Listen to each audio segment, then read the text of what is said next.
Good evening friend. দেখো, অনেক দিন বাদে আজকে এই ভিডিওটা করছি, যেহেতু আমি খুব অসুস্থ ছিলাম। আমার একটু নিউমোনিয়া টাইপের হয়েছিল, তো কথা বলার মতন অবস্থা ছিলাম না, বা গলার আওয়াজও সেরকম ছিল না, তাই করতে পারিনি। তো আজকে করছি। দেখো, এটা একটা গাছ। দেখো, কেন পরে বলছি যে গাছের ভিডিও কেন করছি। তো এটা একটা গাছ, কি গাছ দেখে বুঝতে পারছো হয়তো অনেকেই, আর যারা জানো না তাদের জন্য বলে দিচ্ছি, এটা একটা টগর ফুলের গাছ। তো দেখো, এই যে টগর ফুলের গাছের এই দেখো মোটা একটা ডাল রয়েছে। তো এই ডালটাকে আমি কালকে অফিস থেকে ফেরার সময় রাস্তা থেকে কুড়িয়ে এনেছি। কেউ বা কারা ভেঙে ফেলে দিয়েছে গাছ থেকে।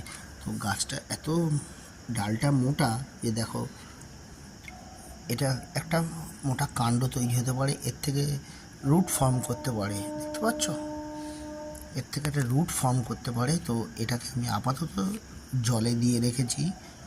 জলে রুটটা ফর্ম করে যায় খুব সহজে, আর সেই জন্য এটাকে আমি পরে আস্তে আস্তে বনসাই টাইপের বানাতে পারবো। আর এটা কি কেউ জানো? যারা জানো তারা বলতে পারো কি গাছের ডাল।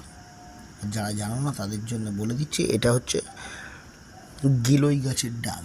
দেখো, এই যে গিলই গাছের যে ডাল রয়েছে, এই যে কাটা কাটা ভাগগুলো রয়েছে, এর থেকে নতুন রুট বেরোয়।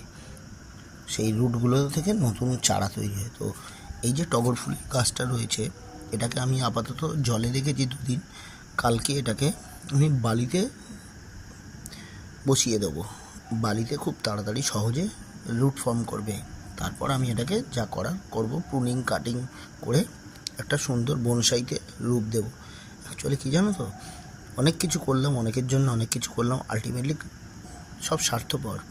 তাই এখন এই গাছকে ভালোবাসি। আমি ছোটোবেলা থেকে গাছকে অনেক বেশি ভালোবাসি, ফুল গাছ, ফল গাছ।